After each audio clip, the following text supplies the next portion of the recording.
прорывающихся немцев немедленно развернули танковую армию Ротмистрова. В середине февраля ударили морозы. Брейд форсировал Гнилой Тикич и двинулся к Шендеровке. Танкисты оборонялись, контратаковали и снова оборонялись. «Тигров» и «Пантер» оставалось все меньше и меньше. Им не хватало горючего и боеприпасов, которые доставлялись по воздуху. Порой транспортные самолеты просто сбрасывали 200-литровые бочки с бензином, и часть из них разбивалась. Командующий группой армии «Юг» фельдмаршал Манштейн хорошо помнил опыт Сталинграда. Тогда Паулюс отказался пробиваться ему навстречу. Повторять ошибку не следовало, и Штеммерман получил приказ. Своими силами прорываться на рубеж Журжинцы к высоте 239 и там соединиться с 3-м танковым корпусом. Командиры окруженных дивизий решили, что эта высота находится в руках Брейта, и им нужно только дойти до нее. Вечером 16 февраля взятые в кольцо части уничтожили неисправную и оставшуюся без горючего технику и с наступлением темноты начали прорываться из деревни Шендеровки.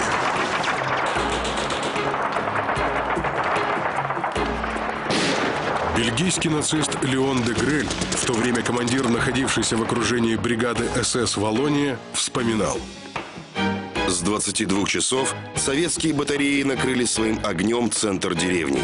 Дома горели и словно днем освещали отходившие войска. С этого момента советским корректировщикам работать стало легче. Их снаряды точно ложились в огромную колонну. Каждую секунду нам приходилось падать в снег, чтобы спастись. Вскоре нестроенные колонны немецких пехотинцев ушли во тьму начинавшейся метели. Войскам Штеммермана повезло. Наступивший облачный и ветреный день мешал действиям советской штурмовой авиации. Однако у высоты 239 удача закончилась.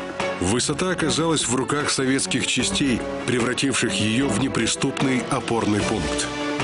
Немцы двинулись в обход, и 20 тысяч человек оказались у реки Гнилой Тикич.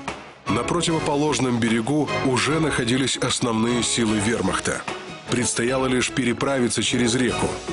Летом она была не шире ручья, но в феврале 44-го, после оттепели, Гнилой Тикич разлился до 30 метров, превратившись в быструю и глубокую реку без единого мостика. Этот берег стал могилой для многих сотен немцев из окруженных дивизий. С севера к Гнилому Тикичу подошли советские танки. Отход немцев превратился в бегство.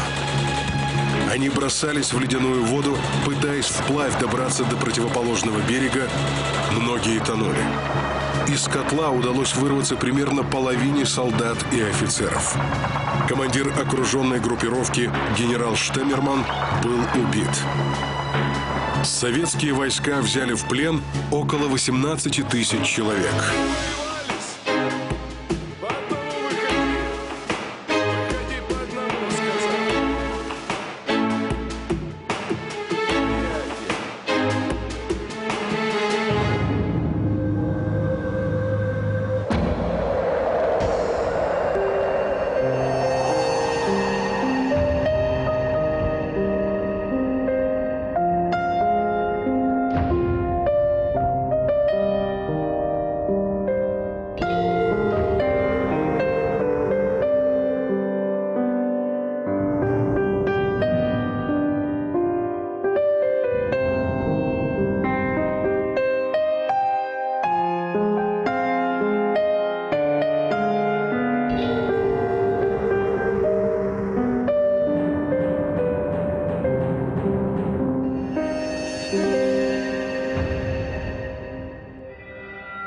Сражение под Корсунь-Шевченковским стало лишь прологом советских успехов на территории Украины.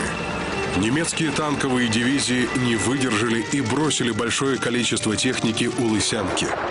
Эффективно нанести контрудары они уже не могли. В то время, как под Корсунь-Шевченковским гремело сражение, Первый Украинский фронт с боями продвигался на запад, освободив Ровно и Луцк. В наступлении танковые армии не участвовали. Напротив, активное участие приняла старая добрая кавалерия.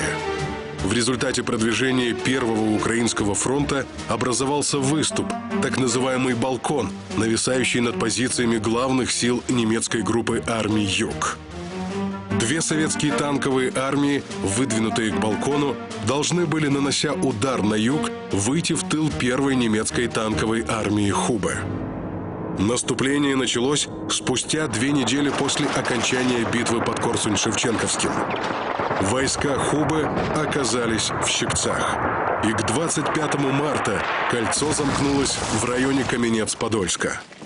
В окружение попали почти 200 тысяч немецких солдат.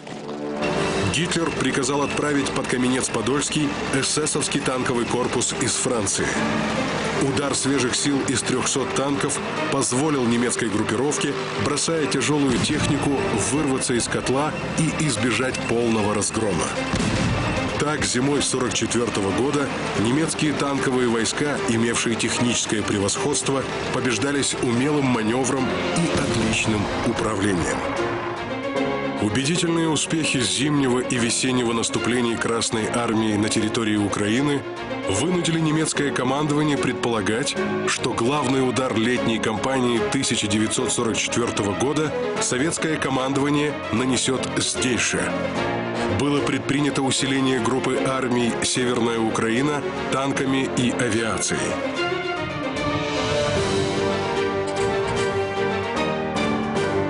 Однако в июне удар последовал там, где его не ждали. В Белоруссии началась операция «Багратион». Немецкий фронт буквально рухнул. На помощь группе армий «Центр» из Украины одна за другой перебрасывались практически все немецкие танковые дивизии.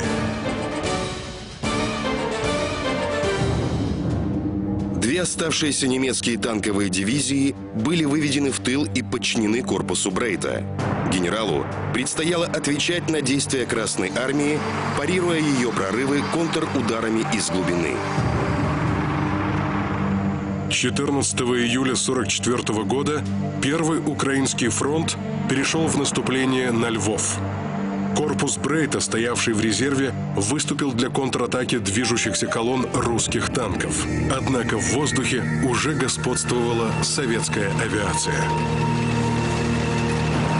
Из воспоминаний генерала фон Мелентина. На марше 8-я танковая дивизия, двигавшаяся длинными колоннами, была атакована русской авиацией и понесла огромные потери. Много танков и грузовиков сгорело. Все надежды на контратаку рухнули. Советские танковые армии устремились вглубь немецкой обороны.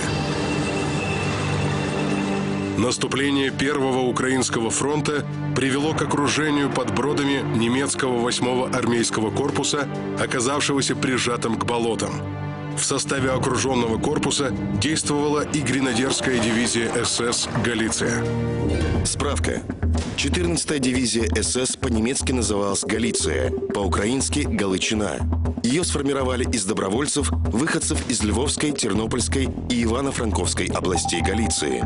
В июле 44-го дивизия насчитывала 15 тысяч человек. Командовал ею немец, бригаденфюрер СС Николаус Хейнман. Немцами были и командиры полков дивизии. Осенью 43-го части боролись с партизанами, а летом 44-го в 20 километрах от линии фронта держали второй эшелон обороны. Немецкие военачальники в целом отрицательно оценивали боеспособность дивизии. Из воспоминаний генерала фон Мелентина.